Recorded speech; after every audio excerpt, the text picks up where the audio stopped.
নিজের কেরিয়ার গড়তে ৭০ বছরের বৃদ্ধ ব্যবসায়ীকে বিয়ে করেছেন ২০ বছরের তরুণী। শুনতে অবাক লাগলেও ঘটনাটি ঘটেছে লালমনিরহাটের পাটগ্রাম উপজেলার কোটতলী এলাকায়। মানুষটার বদলতে আমি হয়তো একটা সুন্দর প্রতিষ্ঠানে পড়তে পারতেছি। অর্থনৈতিক দৈন্যতা কাটাতে স্বেচ্ছায় বৃদ্ধের সাথেই সংসার পেতেছেন কনে আইরিন আক্তার। একাকি বলছি যে আমি যদি তোমাকে বিয়ে করতে চাই তাহলে কি তোমার কোনো দ্বিমত আছে? আমি বলছি না, দ্বিমত নাই। আমিও ভাবলাম যে লোকটা আমার সবসময় পাশে ছিল, অনেক সাপোর্ট করছে, হয়তোবা তার সাথে থাকলে আমি বাকি জীবনটা হয়তোবা সাপোর্ট পাবো, ভালো একটা সুন্দর জীবন পাবো। মানুষ তো একটা সুন্দর জীবনের জন্যই বাঁচে, তাই না?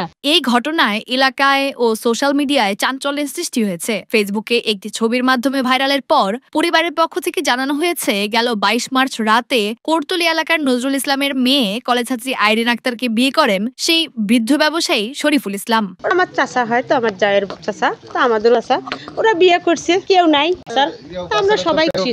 পারিবারিকভাবে পূর্ব পরিচিত ও সম্পর্কে ভগ্নিপতির নানা শরীফুল ইসলাম আইরিনের লেখাপড়ার খরচ সহ বিভিন্ন বিষয়ে সহযোগিতা করতেন। আমি সরকারি ম্যাথসের চান্স পাই, ওইখানে ভর্তি হই। উনি আবার সবকিছু অ্যাপ্লাই থেকে নিয়ে এ থেকে জেড সবকিছু উনি সামলাইছে এবং সেখানেই আমি পড়াশোনা শুরু করে দিই। এরই ধারাবাহিকতায় নিজের কেরিয়ার গড়তে ও লেখাপড়ার সহযোগিতা অব্যাহত রাখতেই স্বেচ্ছায় বয়সে ৩ গুণ বড় শরীফুলকে বিয়ে করেছেন আইরিন। তো সেখান থেকেই ওনার স্বপ্ন দেখা শুরু। আর যখন আমি আস্তে আস্তে শুনতে পারি যে ইনি আমাকে নিয়ে একটা স্বপ্ন দেখছে, তখন আমারও কিছু স্বপ্ন সৃষ্টি হলো যে ঠিক আছে, আমিও একটা ডাক্তার হব, জনমানুষের সেবা করব, এরকম একটা চিন্তা চেতনা আসি গেছে আমার মধ্যে। কনের বাবা প্রথমে রাজি না হলেও পরবর্তীতে পারিবারিকভাবেই বিয়ে সম্পন্ন হয়েছে বলে পরিবারের পক্ষ থেকে জানানো হয়েছে।